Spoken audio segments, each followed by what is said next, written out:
Boa noite, irmãos. Que a graça e a paz do nosso Senhor Jesus Cristo esteja com todos. Vamos só frisar uma coisa que alegra o nosso coração. Por tantas vezes, nós, há anos, temos ouvido essas valorosas mulheres da igreja orando pelos homens da igreja. E semana que vem, às 18 horas, estes homens estão convidados a se reunirem para estudar a Bíblia. Então, todos os homens aqui, todos os homens adultos, todos os homens, ainda que jovens, casados, estão cordialmente convidados a fazer parte desse retorno, a estar juntos buscando a palavra de Deus, todos vocês. E isso, orem por isso e que seja motivo de oração durante a semana, estes homens. Nós estamos propondo estudarmos e fazermos algumas pregações no livro de Neemias. Então, sob uma ideia de o caminho do avivamento. Então, essa série de sermões sob o título Caminho do Avivamento, nós começaremos hoje com Neemias 1. E esta primeira mensagem é intitulada A Primeira Oração. Então, O Caminho do Avivamento, a primeira oração, em Neemias 1. Então, convido os irmãos a abrirem as Bíblias e vamos fazer a leitura. Neemias 1 diz: As palavras de Neemias, filho de Acalias, no mês de Quisleu, no ano 20º, estando eu na cidadela de Suzã, veio Anani, um de meus irmãos, com alguns de Judá. Então, lhes perguntei pelos judeus que escaparam e que não foram levados para o exílio e acerca de Jerusalém. Disseram-me, os restantes que não foram levados para o exílio e se acham lá na província, estão em grande miséria e desprezo. Os muros de Jerusalém estão derribados e as suas portas queimadas. Tendo eu ouvido estas palavras, assentei-me e chorei e lamentei por alguns dias e estive jejuando e orando perante o Deus dos céus. E disse, Senhor, Deus dos céus, Deus grande e temível, que guardas a aliança e a misericórdia para com aqueles que te amam e guardam os teus mandamentos. Estejam, pois, atentos os teus ouvidos e os teus olhos abertos, para acudires à oração do teu servo, que hoje faço a tua presença, dia e noite, pelos filhos de Israel, teus servos. E faço confissão pelos pecados dos filhos de Israel, os quais temos cometido contra ti, pois eu e a casa de meu pai temos pecado. Temos procedido de todo corruptamente contra ti. Não temos guardado os mandamentos, nem os estatutos, nem os juízos que ordenaste a Moisés, teu servo. Lembra-te da palavra que ordenaste a Moisés, teu servo, dizendo, se transgredirdes, eu vos espalharei por entre os povos. Mas, se vos converterdes a mim, e guardardes os meus mandamentos, e os cumprirdes, então, ainda que os vossos rejeitados estejam pelas extremidades do céu, de lá os ajuntarei, e trarei para o lugar que tenho escolhido para lhe fazer habitar o meu nome. Estes ainda são teus servos, e o teu povo que resgataste com teu grande poder e com tua mão poderosa. Senhor, estejam, pois, atentos os teus ouvidos à oração do teu servo e à dos teus servos que se agradam de temer o teu nome. Concede que seja bem-sucedido hoje o teu servo e dá-lhe mercê perante este homem. Nesse tempo, eu era copeiro do rei.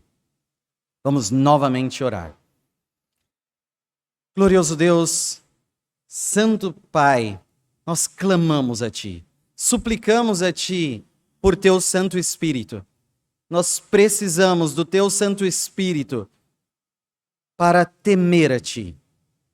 Nós clamamos a Ti perdão pelos nossos pecados, perdão pelos pecados dessa igreja há tantas vezes, eu e estes a me ouvir.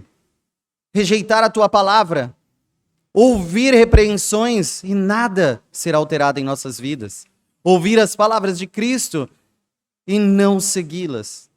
Ó Deus, perdoa os nossos pecados. Nós suplicamos a Ti, pois tantas vezes nos afastamos de Ti e pedimos perdão. Nós reconhecemos os nossos pecados.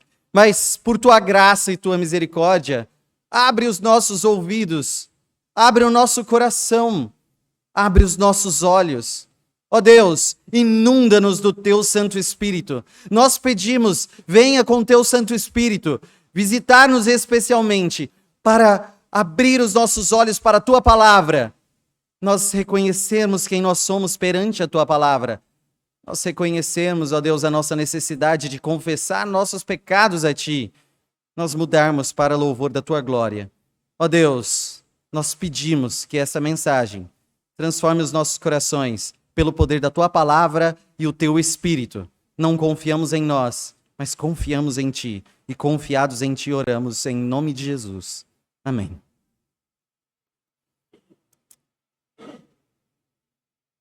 Nós temos, só para iniciarmos aqui o nosso raciocínio, eu mesmo já entrei no mercado de trabalho muito jovem, não tão jovem como algumas histórias dos irmãos que tem para contar, mas imaturo o suficiente para ser bem jovem.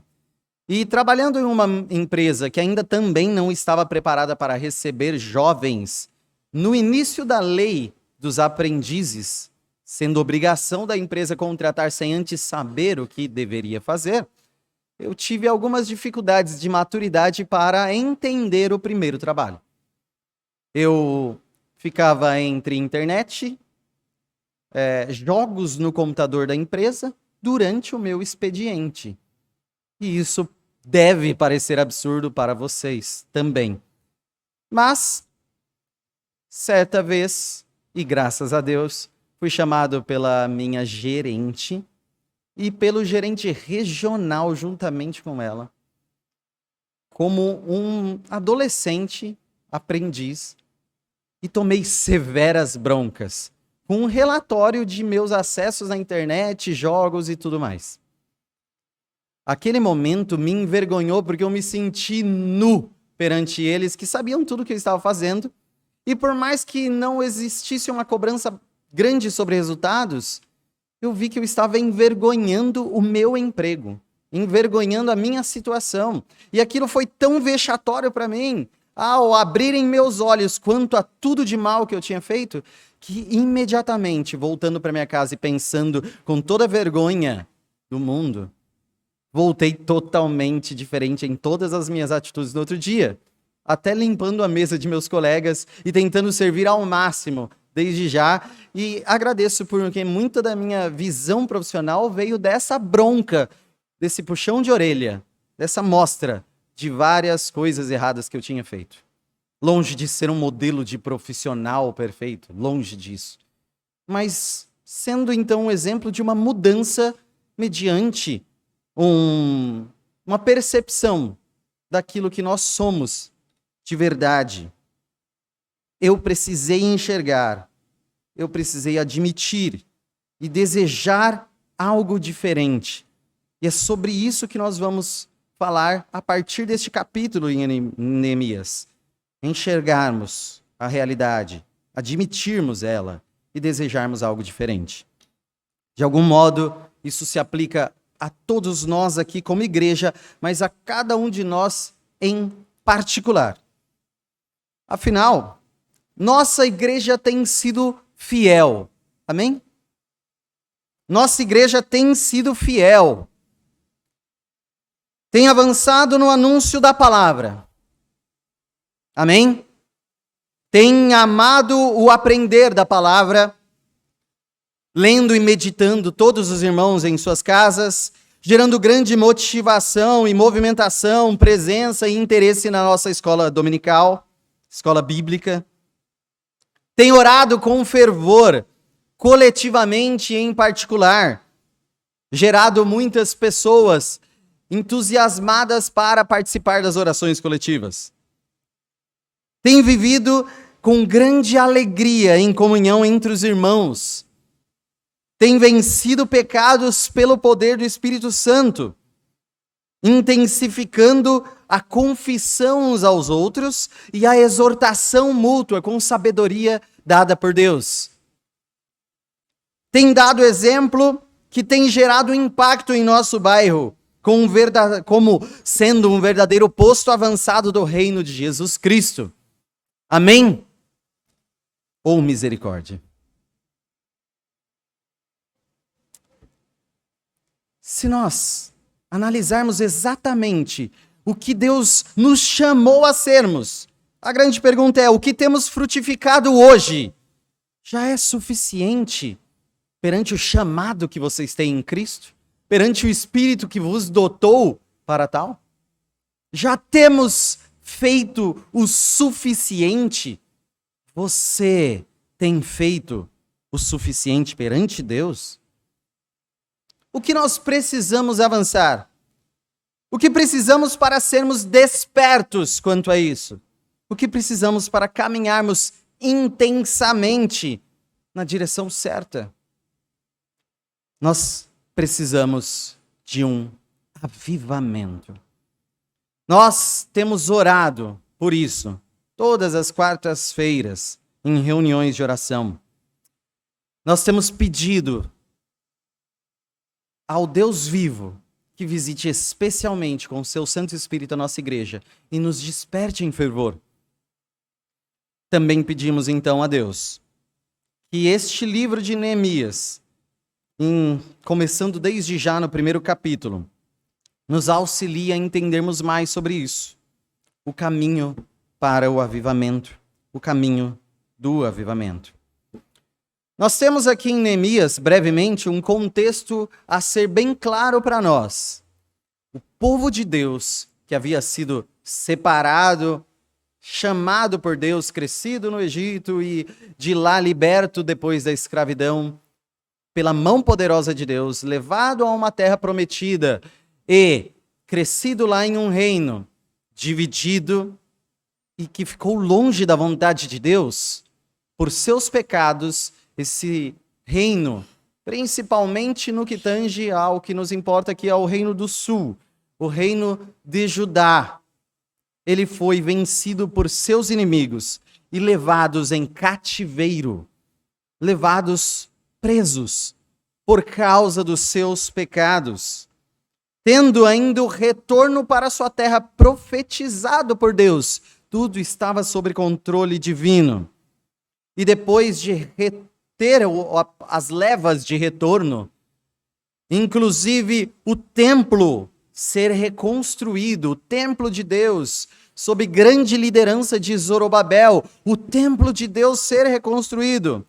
Nós estamos em meio a estes retornos, em meio a um lugar com muros arrasados, em meio a um lugar com vergonha por causa dos seus pecados e ainda débil e frágil, devastado ainda por causa do seu pecado. Sendo assim, a partir deste texto que nós temos, nosso objetivo é entendermos que o caminho do avivamento começa na primeira oração.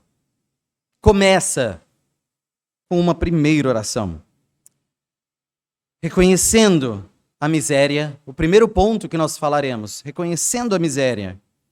O segundo, confessando pecados. E o terceiro, desejando a glória.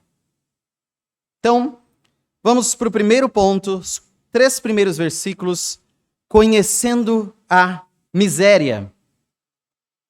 As palavras de Neemias, filho de Acalias. no mês de Quisleu, no ano 20º, estando eu na cidade de Suzã, veio Anani, de meus irmãos, ou alguns de Judá. Então, lhes perguntei pelos judeus que escaparam e que não foram levados para o exílio e acerca de Jerusalém. Disseram-me, os restantes, que não foram levados para o exílio e se acham lá na província, estão em grande miséria e desprezo. Os muros de Jerusalém estão derribados e as suas portas queimadas. Bom, nós precisamos entender a real situação e isso é essencial para mudar a situação. Neemias, copeiro do rei. E quando eu falo isso, estamos falando de um grande cargo. Estamos falando do rei, na época, do mais poderoso império ali, do seu tempo, o Império Persa, naquele momento, um poderosíssimo império, que há, obviamente, de futuramente cair para os gregos. Mas até então, medindo forças com o ainda potente Egito, mas ainda mais potente que ele. Então, de sua região toda, o mais potente império, o Império Persa, o copeiro do rei. Estamos aqui perante Neemias. A vida desse homem, acreditem, era maravilhosa. Estava numa situação muito boa, bebendo o vinho do rei. Bebendo o vinho do rei. Então, não só isso, mas tendo acesso ao próprio rei. Até conselhos, talvez ele poderia dar ao homem mais importante daquelas terras. Como, por exemplo, Faraó pediu conselhos para seu copeiro, e então se lembrou de José. Então o copeiro pode dar até conselhos em acesso ao rei. Esta era a vida deste homem, em conforto. E, mesmo ele ocupado com suas coisas, mesmo ele no conforto do seu cargo, mesmo tão longe, a centenas de quilômetros aí, do lugar onde ele está preocupado aqui, Neemias tinha interesse sobre o estado do povo de Deus. Neemias se interessava pelo povo de Deus. Então, o interesse pelo povo de Deus é um amor que este mundo não entende. É dádiva do amor divino, porque esse amor de se preocupar com o próximo vem de Deus e dádiva dele. Então é vencer o nosso conforto para nos interessarmos pelo desconforto. Isso é loucura para esse mundo. Este é o amor de Deus. É a essência divina de doar-se ao próximo. É superar a terrível indiferença aos outros. Indiferença marcante na parábola do bom samaritano. Vários religiosos ali passando e indiferentes quanto à necessidade daquele homem miserável. Porém, foi um samaritano que não passou indiferente. E, movido de compaixão, ele se importou com aquele homem ferido. E isso lhe custou tempo, lhe custou dinheiro, custou de si. Ele teve que oferecer a si mesmo, saindo do seu conforto e caminhando ao desconforto do próximo. Força, amor, sim, vai custar de si. Nós somos chamados a matar a indiferença. Nós somos chamados a eliminá-la de nós mesmos. E quantos de nós permanecem indiferentes quanto à situação do povo? Por exemplo, se formos lá para Filipenses 2:4, Paulo nos mostra que o exemplo máximo de Cristo e a instrução dele a nós é matarmos a indiferença. Filipenses 2:4 diz: não tenha cada um em vista o que é propriamente seu, senão também cada qual o que é dos outros. Nós em Cristo fomos chamados a nos devotar em amor aos interesses do próximo. Na sua lista de prioridades, onde está o interesse do próximo? Na sua lista dessa semana, onde está o interesse do outro. Você é chamado a perguntar pelo próximo, a cuidar, zelar, se interessar. E você precisa estar preparado para essa pergunta. Eu não estou falando de uma pergunta padrão, de casca, de procedimento ou costume. Não é você estar indo para o trabalho dentro de um horário apertado e passar no posto de combustível, baixar o vidro e falar: "Bom dia, frentista, como você está?" A ponto de ele falar: "Estou mal e preciso falar sobre isso." E você: "Eu não esperava por essa resposta, estou atrasado." Não é esse tipo de procedimento. Não é olhar tudo bem, sem devotar a devida importância a essa pergunta. Ou seja, sem verdadeiramente se importar. Sem verdadeiramente se importar. Não é uma simples atitude de educação, é um verdadeiro interesse. Não nos seus interesses particulares, mas no interesse do outro, do próximo. Se interessar como está o povo de Deus não é comentar dele por curiosidade, ou mesmo comentar por crítica, por discordar ou por querer achar defeitos, mas se envolver com a resposta de há problemas. É entender que essa resposta, estou com problemas, envolve você, chama você, convoca você. Então, como Neemias aqui ouviu a resposta, os restantes, aquele que esperava perante aquele que é chamado para ser o grande povo. Lembra, o povo da promessa, o povo dos milhões incontáveis como a areia do mar, como as estrelas do céu. Este povo. Qual é esse povo? Restantes. Restantes, isso é humilhante para o povo da promessa. Ainda, eles estão em miséria. Eles não estão em riqueza. O povo de Deus não está em riqueza, está em miséria. Eles estão vulneráveis. Não tem muros. Não tem portas. Seus inimigos podem ir lá e destruí-los. Os seus inimigos zombam deles. O seu templo não está protegido. Você dorme entendendo que você não tem proteção segura contra qualquer invasão e sua família corre o risco. Quem dorme? Essa é a situação vexatória do povo de Deus. E essa situação verdadeira salta aos olhos de Neemias. Porque ele sabe o motivo disso. Ele sabe qual é a origem desse vexame todo que o povo está passando. Muros derrubados, pessoas exiladas, vulnerabilidade. Eles estão assim por causa do pecado. Eles estão assim por causa da sua própria iniquidade. Nós lemos em Levítico 20, 22, ao povo desta terra, ao povo que tem a promessa da habitação em uma terra específica e da habitação de Deus entre eles.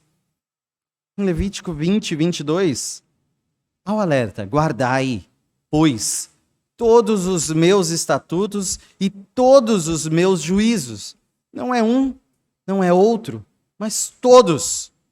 E cumpri-os, para que não vos vomite a terra para a qual vos levo para habitardes nela. O povo que habitava na terra, levado por Deus, fora vomitado. E o diagnóstico é: sente o cheiro? Percebes o quanto viscoso está? Eles estão vomitados da terra e estão voltando para a terra do vômito. A situação ainda não é de limpeza. A situação não é de superamos isso, mas é de como vamos superar isso. Ao não guardarem os estatutos de Deus, eles foram punidos. A obediência foi deixada. Os profetas que os alertavam foram zombados por esse povo. A terra prometida, então, os vomitou. Podemos ler isso lá no segundo livro das Crônicas. Segundo Crônicas 36.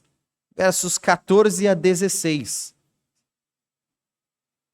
Também todos os chefes dos sacerdotes e o povo aumentavam mais e mais as transgressões. Todos os chefes, o povo, os sacerdotes. Estamos falando de um povo todo, desde a liderança, corrompido. Aumentavam mais e mais as transgressões, segundo todas as abominações dos gentios. O texto nos faz até despertar a curiosidade. Será que eles completaram a lista? Todas as abominações dos gentios. Eles copiaram outros povos naquilo que Deus falou, não os imite. Eles gabaritaram toda a lista, imitando tudo que não deveriam, imitando o mundo. E contaminaram a casa que o Senhor tinha santificado em Jerusalém. O Senhor, Deus de seus pais, começando de madrugada, falou-lhes por intermédio dos seus mensageiros, porque se compadecera do seu povo e da sua própria morada. Eles, porém, zombavam dos mensageiros, desprezavam as palavras de Deus e mofavam dos seus profetas, até que subiu a ira do Senhor contra o seu povo e não houve remédio algum. A iniquidade cresceu de tal forma que Deus, ainda em compaixão, um Deus paciente, um Deus amoroso, que cedo buscou o seu povo. Ele mandou mensageiros, ele mandou alertas. E quantos alertas foram dados? Todos eles ignorados. Para homens que zombavam dos profetas ao não ligar das suas palavras. Para homens que zombavam dos alertas e promessas, falando isso nunca vai se cumprir. Eu tenho controle. E não, você está errado, se arrependa. E eles continuamente arrecadavam mais e mais iniquidades, até que se completou a ira de Deus. E o balde da ira foi derramado. Assim, Neemias, que sabe da verdadeira miséria desse povo, que sabe o motivo desse povo estar nessa situação, ele se interessou, ele conheceu toda a miséria pelas palavras do Senhor. Grande miséria por causa do pecado. Nós podemos então aplicar isso a nós, questionando a nós mesmos. Qual é a nossa miséria? Qual é a nossa miséria? Sabemos que o pecado é a origem da miséria. E nós, quando vemos Paulo descrevendo a humanidade, em Romanos 3, falando sobre tanto judeus quanto gentios, o mundo inteiro junto, e descrevendo com uma série de referências do Antigo Testamento como é este povo, vamos resumir nos versículos 16, 17 e 18. Romanos 3, 16 diz: nos seus caminhos há destruição e miséria. Desconheceram o caminho da paz. Não há temor de Deus diante de seus olhos. Nos seus caminhos há destruição e miséria. É o diagnóstico que ele vê fisicamente. É o diagnóstico do pecado sobre a nossa situação espiritual como filhos de Adão caídos. Paulo está falando do ser humano, do homem caído, de qualquer pecador nascido no pecado. Nós, antes de Cristo. Essa é a situação. Nos seus caminhos, destruição e miséria. Mas a pergunta é: qual é a nossa miséria hoje? Supondo que você está em Cristo, qual é o nosso pecado hoje? Por que ainda vemos destruição? Por que vemos tanta desordem, tanto descaso? Por que, analisando o povo de Deus, os resgatados por Deus, ainda vemos uma situação não de completude, mas de algo faltando? Não de nós termos plena ciência de que já está pronto, mas que falta tanto, tanto, tanto. Por que nós estamos assim? Qual é a nossa miséria? Qual é o seu pecado? Quais são os pecados desta igreja que temos pagado com tanto sofrer e dificuldade? Qual é a nossa miséria? Em Romanos 7:24, e dando todo o trabalho para o Eric, porque é NVI agora, a nova versão internacional, em Romanos 7:24 diz: miserável homem que sou, quem me libertará do corpo sujeito a esta morte? Miserável homem que sou, quem me libertará do corpo sujeito a esta morte? A resposta está no versículo 25, o início. Graças a Deus por Jesus Cristo, nosso Senhor. Nós precisamos de Cristo sempre. Em nossos pecados, em nossa miséria, nós carecemos de Cristo sempre. E o nosso pecado continua, mesmo depois de transformados por Ele. Precisamos de Cristo sempre. Precisamos incessantemente buscar a Cristo. Buscá-lo em perdão, buscá-lo em confissão, percebendo nossa real situação. Qual é a nossa miséria? Ainda, precisamos aplicar ao entendermos o quanto nos importamos. O quanto verdadeiramente nos importamos. Se realmente há pecados, se há dificuldades, se há erros em nós, eu verdadeiramente me importo? Se há problemas nesta igreja e neste povo de Deus, eu verdadeiramente me importo? Quero apenas criticar ou me envolver? Eu sou parte da solução que Deus providenciou ou parte da acusação que o próprio Satanás providenciou? Nós temos de um lado, ainda na NVI, 1 João 2:1, que diz: meus filhinhos, escrevo-lhes estas coisas para que vocês não pequem. Não haja miséria em vocês. Se, porém, alguém pecar, temos um intercessor junto ao Pai, Jesus Cristo, o justo. Mediante pecados, temos um intercessor. Temos alguém que advoga por nós. Temos alguém que luta ao nosso lado. Está na nossa defesa. Só que há outro lado. Já voltando para a Ara, daqui para frente, para o Eric não se enraivecer de mim. Apocalipse 12, 9 e 10. Apocalipse 12, 9 e 10.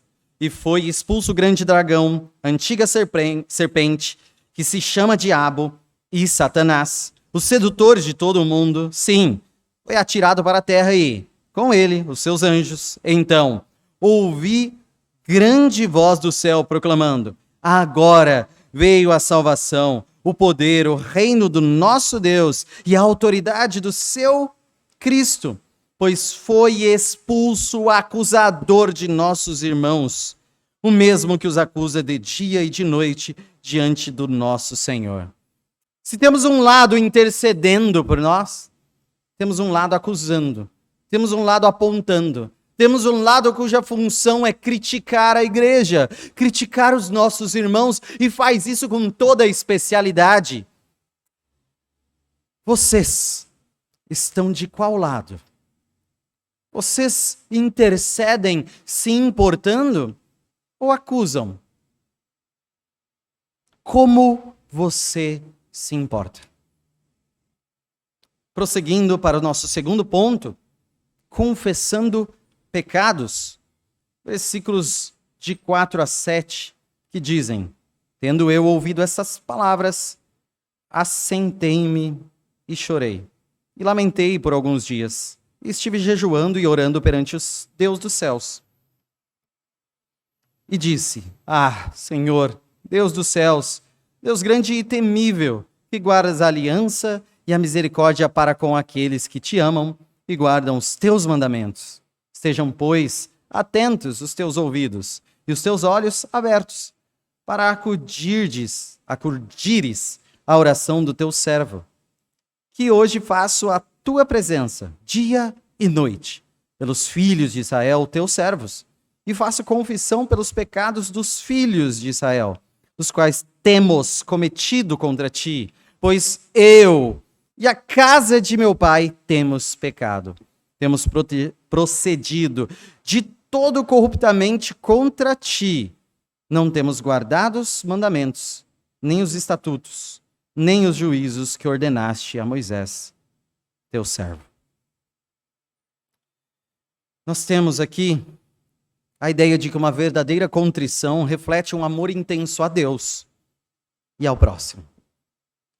Jejum e oração. É isso que se seguiu.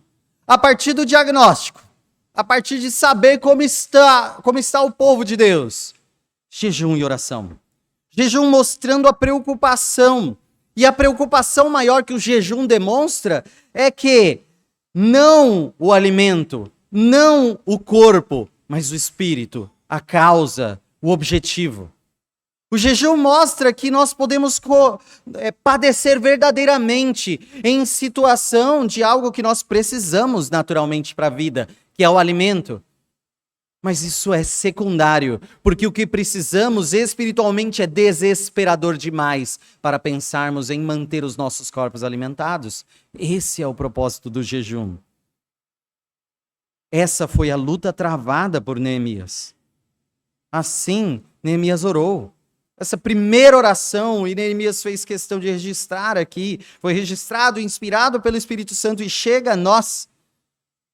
E, através disso, nós sabemos como foi essa primeira oração que ele fez em meio ao jejum que ele estava, e repetidas orações fez. Neemias orou. E ele orou ao Deus da aliança. Notem que ele orou ao Deus da aliança. Ele orou ao Deus da misericórdia. Misericórdia a quem ama esse Deus. Misericórdia a quem segue os seus estatutos. Um Deus de aliança e um Deus que é misericordioso a quem segue.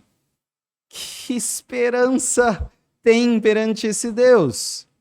Aqueles que são pecadores, aqueles que quebram a aliança e aqueles que não seguem os estatutos, mostrando que não amam a Deus. Lembrem-se, se formos lá para Deuteronômio 30, uma das maiores mostras dos dois caminhos perante essa aliança. Deuteronômio 30, 16 a 18 diz: se guardares o mandamento que hoje te ordeno, que ames o Senhor teu Deus, andes nos seus caminhos, guardes os seus mandamentos e os seus estatutos e os seus juízos, então viverás e te multiplicarás, e o Senhor teu Deus te abençoará na terra a qual passas para possuí-la.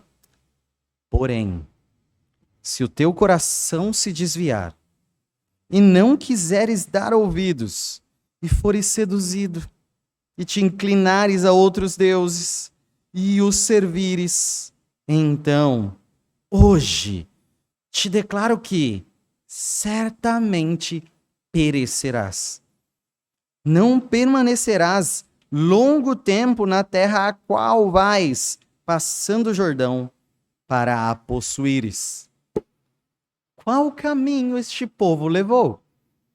Permaneceu na terra abençoadíssimo por Deus, foi expulso da terra, amaldiçoado por Deus. Sabemos disso. Porém, Neemias, que também sabe, ora ao Deus da aliança. Ora ao Deus da aliança, aliança essa que previa a destruição, se pecássemos e pecamos. Ainda assim ele ora a esse Deus. Ele não pensa em outro Deus. Ele fala com Deus a quem eles devem.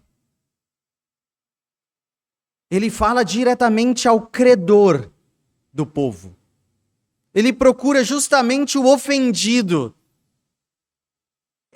Mirando no único Deus verdadeiro, que ele se curva em oração. E ele diga: ouça, veja, eu confesso, pecamos. Ó Deus, não ignores isso, abra seus olhos, ouça. abrindo seus ouvidos. Então, tu és justo, nós não. Eu pequei, nós, o teu povo, pecamos. Neemias nem estava lá quando o povo pecou e culminou nessa miséria, sequer vivo estava. Mas ele confessa pelo povo. Ele confessa pela casa de seu pai. Ele admite a corrupção e a quebra dos mandamentos. Ele fala de si e fala de todos. Em lágrimas ele clama por perdão ao povo. Não só a si, mas ele chora bradando perdão e misericórdia que esse povo não merece. Ele vai diretamente a quem este povo devia e clama a ele, não a outro. Muitos de nós pensaríamos, tem tantos deuses naquela região, naquele local. Se deve a um, por que não pede outro, então que não deve nada? A gente vai chegar com mais favor perante os olhos de outro. De forma alguma. Reconhecendo o pecado do povo, reconhecendo a idolatria do coração, ele ataca justamente o âmago da idolatria, voltando-se ao único Deus, sem nada nas mãos que seja de valor a esse Deus. Voltando-se a esse Deus e quebrando-se perante ele em lágrimas. Ele não clama porque o povo merece perdão. Ele clama ao Deus da graça, que enriquece o pobre, ao Deus da graça, que alimenta o faminto. Ele clama ao Deus da graça, que perdoa o pecador. As lágrimas, então, regam a semente da palavra. As suas lágrimas inundam a terra, necessário para frutificar essa semente. Não adianta nada chorar e encher a terra de lágrimas, se não há ali a semente da palavra para frutificar. Apenas teremos uma terra molhada e infrutífera. Mas, a partir da semente das Escrituras, a partir de conhecer verdadeiramente a palavra, as suas lágrimas de confissão fazem brotar a semente da palavra. As suas lágrimas regam o solo que está seco, cuja palavra foi plantada por inúmeros avisos, vindo de Deus através dos seus mensageiros. Porém, essa terra continua seca, por acaso? Porém, você tem regado essa terra em lágrimas perante Deus? Semeamos e temos semeado a palavra. Ouvimos e temos ouvido a palavra. Cantamos e temos cantado a palavra. Oramos e temos orado a palavra. A palavra está lá. A semente foi plantada, mas o solo está, por acaso, seco. Precisamos regá-lo com lágrimas de arrependimento. O salmista já dizia isso. Salmo 56, versículos 8 e 9. Salmo 56, 8 e 9.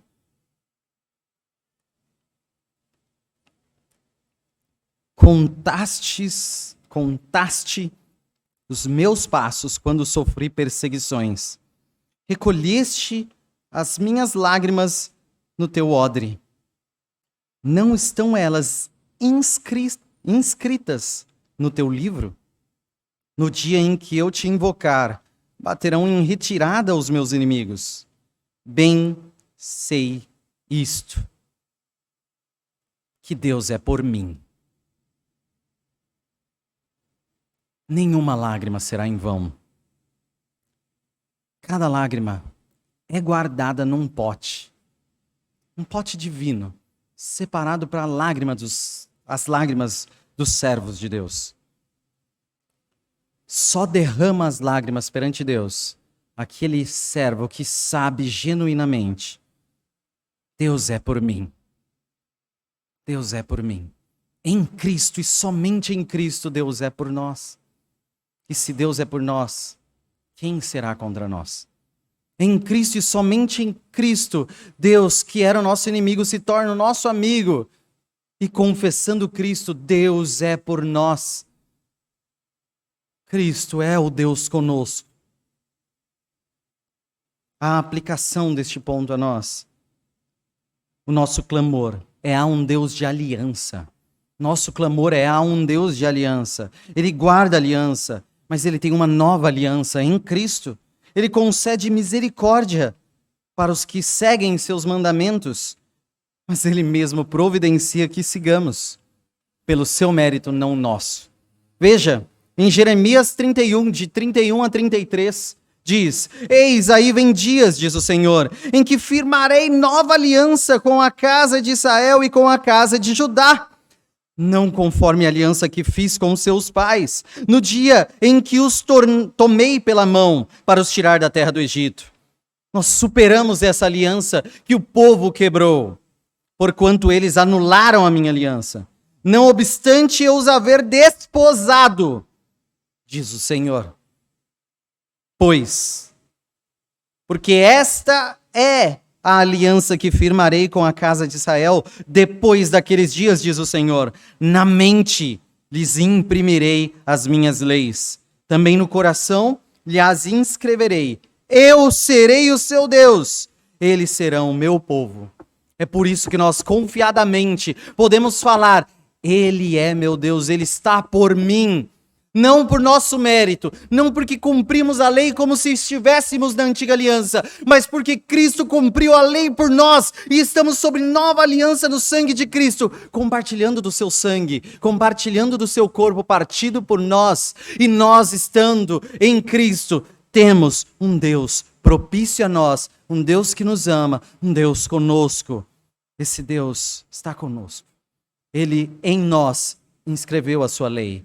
E por isso o amamos. E esse Deus de aliança, então, pode ser clamado como um Deus que continua com a vívida aliança, nova aliança em Cristo, por nós. E nós somos chamados a amar e obedecer esse Deus e capacitados, porque Ele providenciou isso em nossa mente e coração, pelo seu Santo Espírito. Glória seja a Ele. Glória seja ao Cristo que fez essa obra. Glória ao Santo Espírito que inscreve essa lei em regenerados. Glória seja dada ao Deus eterno que nos salva. Amamos o Deus da aliança. E Deus quer intercessores. Deus quer intercessores. Quer corações contritos se derramando perante Ele. Deus quer intercessores confessantes de seus pecados.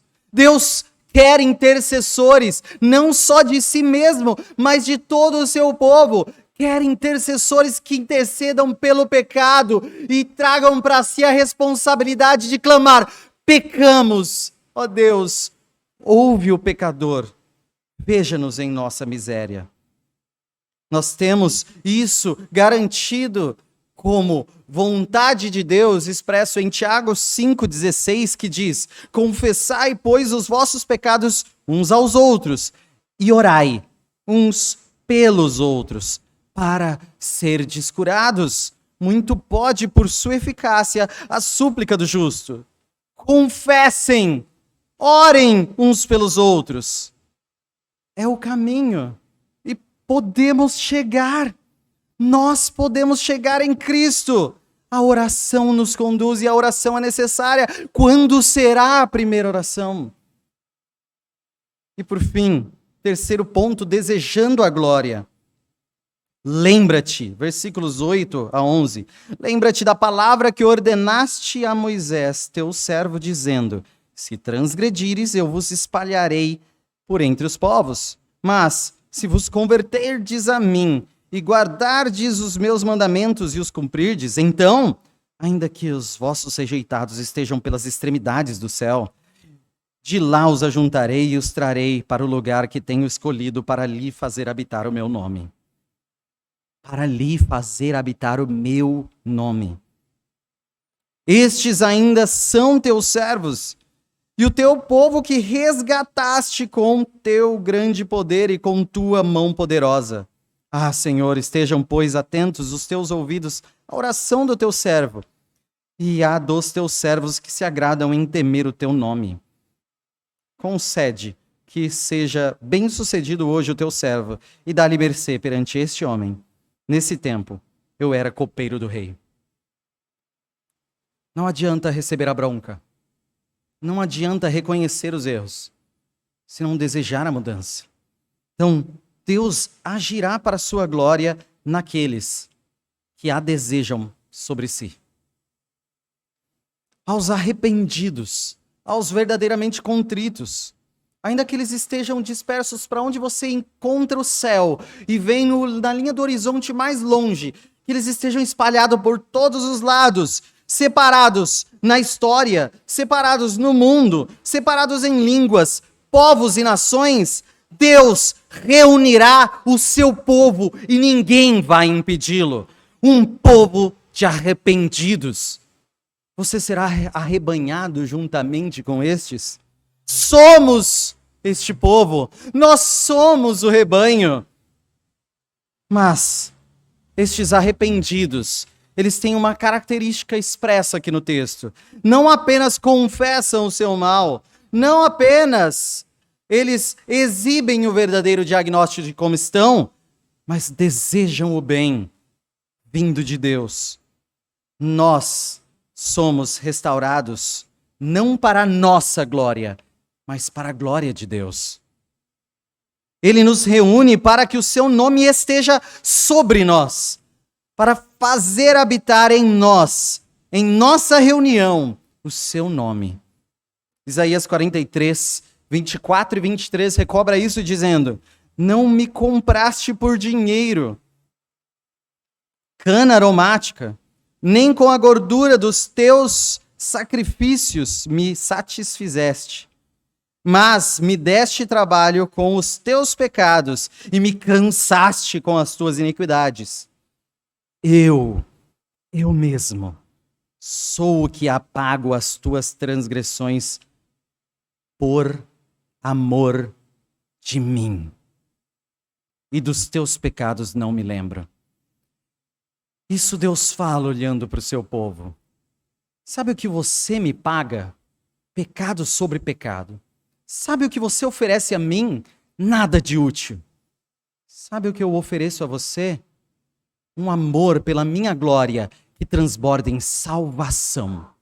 Um amor por meu nome, por mim mesmo, que transforma você em glória. Um amor sobre a coisa mais preciosa que existe, o próprio Deus, que esbanja em você transformação. O amor da glória de Deus nos salva. Glória a Ele. Glória para sempre e todo sempre a esse Deus.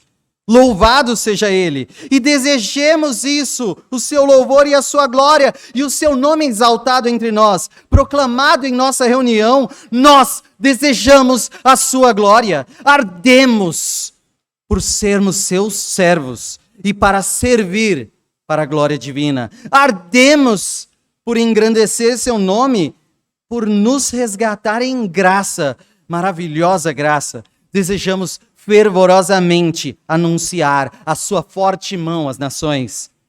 O caminho para o avivamento mostra uma primeira oração que, partindo de um conhecimento real da nossa miséria, confessa a Deus os nossos pecados, mas deseja fervorosamente a sua glória em nós. Salva-nos para a tua glória. Sê poderoso no meio dessa igreja para o seu louvor. O Salmo 115, no primeiro versículo diz: não a nós, Senhor, não a nós, mas ao teu nome da glória, por amor da tua misericórdia e da tua fidelidade. A disposição de servir é evidenciada, afinal, ao pedir sucesso no que há de fazer na posição de copeiro do rei de Neemias. Ele mostra que ele pretende de Deus e busca em Deus o sucesso na sua missão. Não depende dele, mas ele coloca no final: faça-me bem-sucedido. Ou seja, ele já se envolveu. Ele já entrou na causa e ele se coloca à disposição de um Deus que só pelo mérito de Deus há de transformar as coisas. Não depende de nós, depende dele. Mas cumpre-nos desejar esse bem e a sua glória sobre nós e agirmos para tal. Cumpre-nos arregaçar as mangas e fazer. Então, aplicamos dizendo que precisamos reconhecer o mal, mas desejar o bem. Não adianta chorar pecados sem desejar o oposto ao pecado. O caminho da salvação nunca termina nas lágrimas de contrição, mas prossegue para a fé, que se maravilha no Salvador, se lança nele, confia totalmente em sua graça, desejando ver os frutos de estar em Cristo. E Jesus diz em João 15:8, nisto é glorificado meu Pai, em que des muito fruto, e assim vos tornareis meus discípulos. Nós ainda aplicamos dizendo o quanto o nosso coração tem ardido pela glória de Deus. Esse é o nosso desejo, propósito de existência, prazer e alegria nossa, o nosso sentido, ardendo pela glória daquele que há de vir. Ansiamos pela sua vinda em glória. Adoramos ao Deus por sermos parte de um povo reunido para que o seu nome habite em nós. Em sua vida está estampado a todo momento glória a Deus. Em seu trabalho está, em sua casa está, em sua família está estampado vivo para a glória de Deus. Arde esse desejo em você? Romanos 11:36 nos mostra, porque dele, e por meio dele, e para ele são todas as coisas. A ele, pois, glória eternamente. Amém. Então é nele que nós desejamos. E dele teremos salvação para a glória dele. Concluindo então, no caminho do avivamento, a primeira oração é de contrição. Então, para buscarmos um verdadeiro avivamento, você precisa compreender pelas Escrituras quem é você e como estamos perante a palavra de Deus. Chorar em verdadeiro arrependimento pelos pecados seus e do povo de Deus. Desejar ardentemente ver a glória de Deus sobre você e seu povo. Tudo isso só se cumprirá em um nome: Jesus. Você já fez a Jesus essa primeira oração? Essa igreja aguarda de você essa oração.